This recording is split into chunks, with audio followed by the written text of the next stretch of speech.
जैसा कि उनका स्लोगन है लड़की हूँ लड़ के लूंगी, हम पंचायत सचिव अभ्यर्थी भी ये लड़ाई चूंकि इसमें महिलाओं का 50% आरक्षण था, तो ये लड़ाई सबसे पहले हमारी है और ये लड़ाई हम लड़ के लेंगे ये सरकार से। ये हमारे मुंह में आया हुआ निवाला है जो सरकार छीन रही है।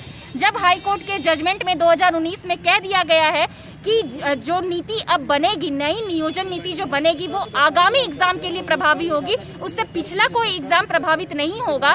तो माननीय आलमगीर आलम सर जो ये बोल रहे हैं कि हम नया नियोजन नीति लाए हैं, उस बेसिस पे अब फिर से पंचायत सचिव का एग्जाम लेंगे, ये किस बात को वो आधार बना के वो बोल रहे हैं? अपनी बातों में आधार लाइए सर।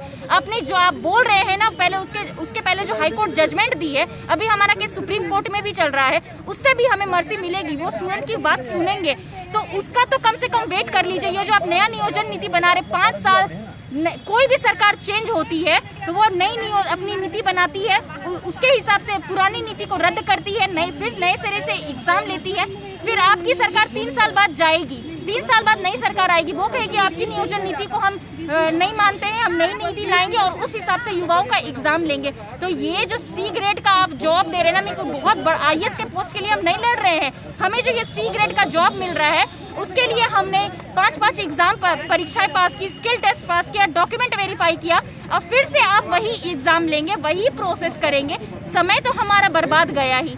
ये जो बार बार चेंज हो रहा है ये सरकार की नीति, और उसके बाद स्टूडेंट का भविष्य क्या है? जो सरकार आती है वो कहती है कि नहीं, हम नीति को नहीं मानते, नया नीति लाएंगे, उससे एग्जाम लेंगे। तो क्या सरकार, ये स्टूडेंट जीवन भर परीक्षा ही देते रहेंगे, हमें नौकरी कभी नहीं मिलेगी, रोजगार आप कभी नहीं दीजिएगा, हम जीवन भर एग्जाम ही पास करते रहेंगे क्या? C ग्रेड के जॉब के लिए हम 10 बार एग्जाम पास करते हैं, आप नेता बनने के लिए आप कितना एग्जाम का पास करते हैं, कितना क्लास पढ़ के आते हैं? हमसे कंपटीशन करिए तो हम देखते हैं कि आप हमसे पढ़ाई में कितने आगे हैं। आप बिना कुछ क्वालिफिकेशन के नेता बन जाते हैं और हम क्वालिफाइड एक C ग्रेड का जॉब आप नहीं दे पा रहे हैं। रोजगार का इतना अभाव है आपके जिले में, झारखंड में, आपको कैसे दोबारा सरकार हम चुनेंगे?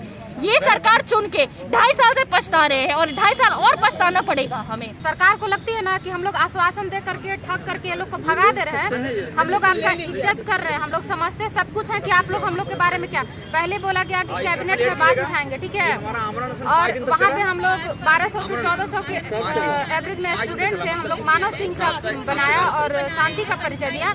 तो सरकार को लगा ना कि हम पुलिस फोर्स बुला करके ये लोग को कैप्चर कर लिए।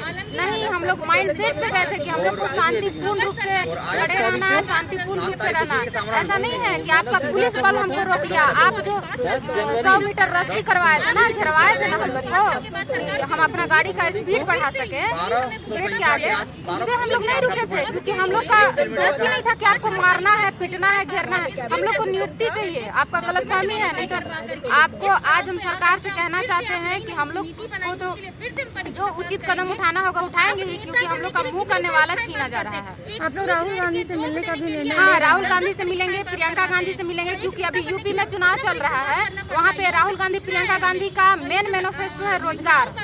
तो यहाँ तो उनकी सरकार है, वहाँ तो सरकार उनकी बनेगी तब वो रोजगार देंगे। यहाँ तो उनकी सरकार है, तो यहाँ क्यों नहीं वो रोजगार दे रहे हैं? इसका मतलब वो यूपी में भी ठगने का काम करेंगे। उनको या तो उनको पता नहीं होगा, हम लोग बताना चाहते हैं, या तो वो ठग भी दिया होगा तो उसको बताना चाहते हैं कि अब ठगी नहीं चलेगी।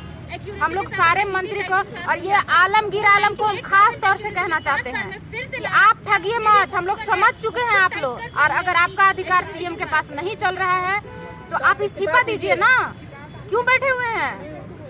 और आपको लग रहा होगा कि हम लोग नहीं समझ रहे हैं, आपको अच्छी भली भांति हम लोग समझ गए हैं, लेकिन आपको अभी इज्जत कर रहे हैं, क्योंकि हम लोग आपको चुन के भेजे हैं। और मेरा विभाग आपके पास है, आप नियुक्ति करवाइए, आपका दूसरा रास्ता मत ढूंढिए, आपको वैकल्पिक रास्ता नहीं मिलेगा, क्योंकि आप जिस 5000 स्टूडेंट को जान रहे हैं ना, उसके पीछे 5 लाख फैमिली है, समझे ना।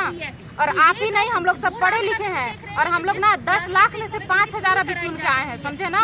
और हम लोग हर क्राइटेरिया को पार करके आए हैं, समझे। और उनको ये लग रहा है ना कि हम लोग बरगला रहे हैं स्टूडेंट को बरगला नहीं पाइएगा।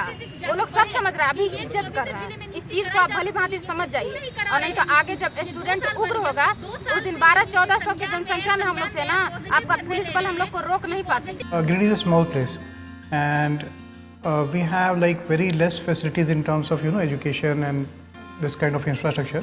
It came to our mind that basically there should be good opportunities for the students of Giridih. those who are leaving the town and going outside for studies, their higher studies and their education. I wanted my son to start with the coding classes. So I researched it online, I got through all the reviews and everything. Then I got in touch with the White Hat representatives and I was very happy with the progress and all how he was doing.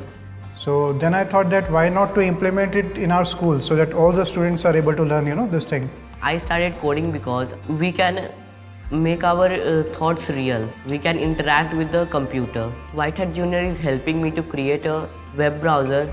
And I think on this part, White Hat is actually leading, on this coding platform. It is definitely a very good platform and one should implement in every school.